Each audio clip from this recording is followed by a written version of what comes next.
How's it going, everybody? My name is Mick and welcome to Boots On. We are on day 4 of our trip to New Zealand. As I mentioned in the previous video, we had a nice and early start to the morning. We left at around 6 AM and as you can see, it was pitch black outside. The reason for the early drive was the 2.5 hour drive we had ahead of us to get from Wanaka to the Hooker Valley track at Mount Cook.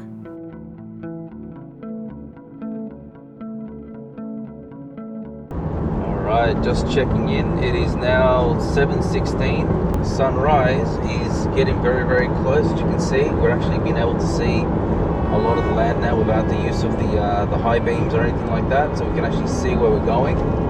These mountains look incredible. We just passed a little town, I think it was called Omarama, and unfortunately we don't have the time to stop. It's still quite early. We've still got about an hour's left worth of driving to get to the start of the Hooker Valley track, but we should be getting there pretty soon, so we'll check back in a bit later.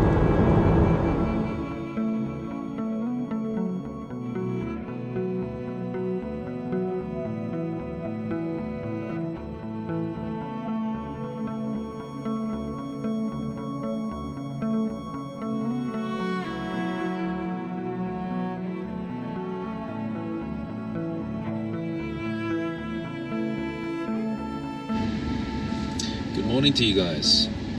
We've just had a quick stop at a little lookout area for Lake Pukaki that I was mentioning just before, and we actually came to this lookout last year as well when we actually attempted the Hooker Valley hike, and unfortunately we had to call it quits because we sat in the car for almost, say, 40 minutes and it just could not stop raining.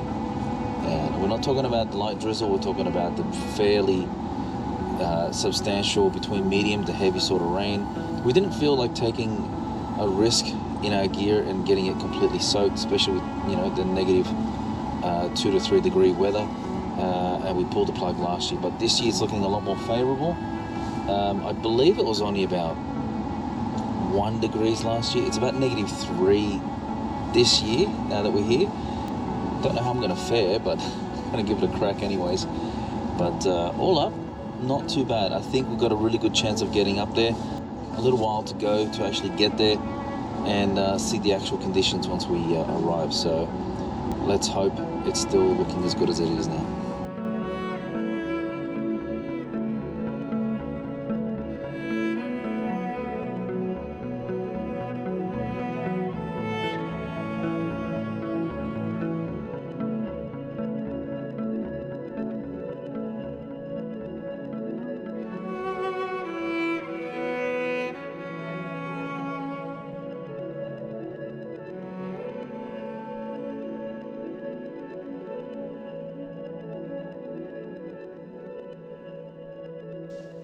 How's it going, everybody? We have made it to the start of the Hooker Valley track.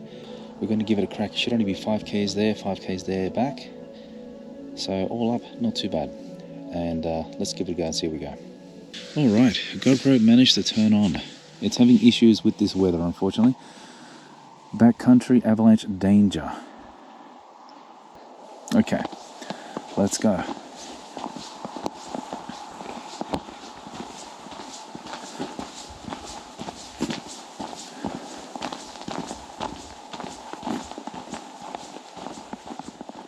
Your first 2 points of interest are the Alpine Memorial for those who have fallen during an avalanche in 1914 and the Lake Mueller Lookout, which gives you a beautiful view of the first swing bridge, Mueller Lake, and the snow-capped mountains in the area.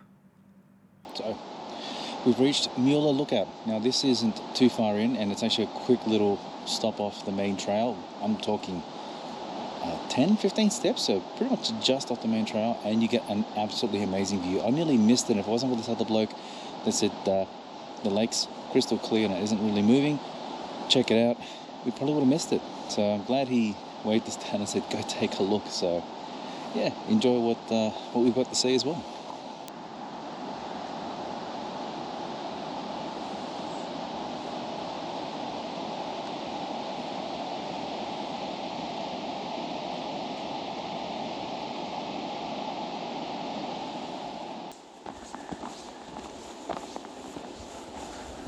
This place just does not feel real.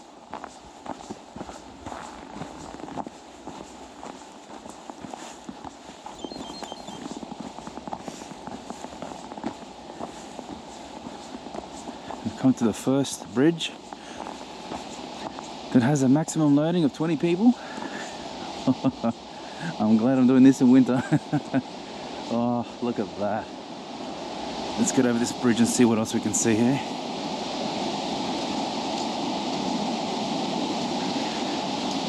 That watercolor is nuts.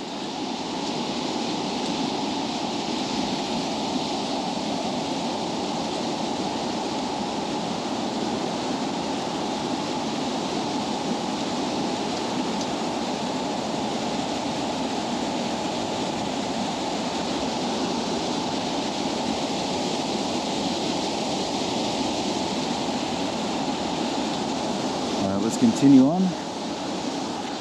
The absolute stillness and beauty of this area is just incredible. You can see all these little rabbit footprints everywhere. They definitely up and around here. Just wanted to get to this edge here and take a bit of a look. How cool is this place? I wasn't expecting this area to be snowed in, and I'm extremely happy that it is. It's just made it feel like a winter wonderland.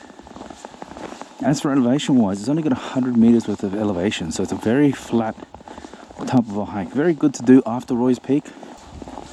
Hiking with a view like this just makes me wish I could live in this moment forever.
Alright, we're getting close. We finally found a sign that said 5 minutes to Hooker Valley Pass. So we're pretty much there. There's been so much to see along this path. It's just been amazing. And I'm pretty sad that it's going to end sometime soon. So let's keep going and enjoy what we've got left.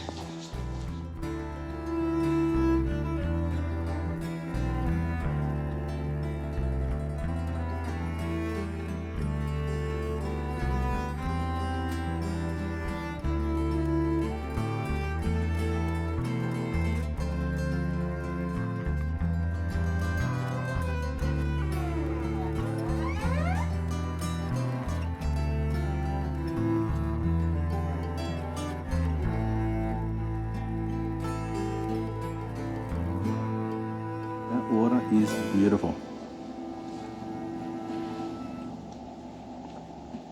Looking quite icy. I might go down there, like these other people are, and go check it out.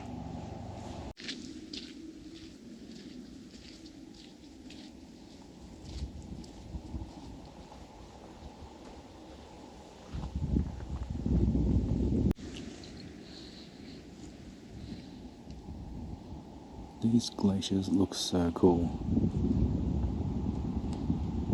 especially with the frozen lake.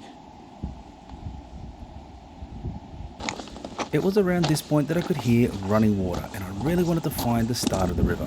So I headed around the lake edge to see what I could find. You can hear like a river up here, a waterfall, some kind of flowing water.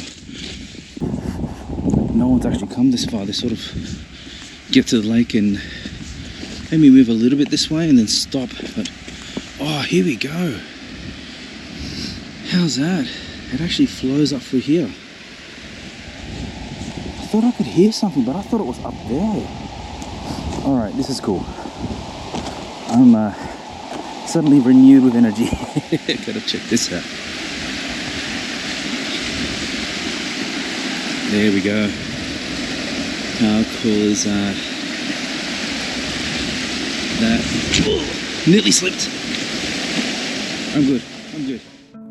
At this point, there wasn't much else to see, so I headed back up to the lookout point so I could sit down and have a few snacks and enjoy the scenery. And that is the unfortunate end of this hike. Let's move on to the rating. This is not an easy hike to get to. There is no public transport, and besides a hotel or two nearby, the closest town you would like to stay in is around an hour and 20 minutes away. If you're a tourist like myself, you would need to hire a car to get here. I give it 2 out of 5. The track is very easy, probably one of the easiest tracks I've hiked in recent memory.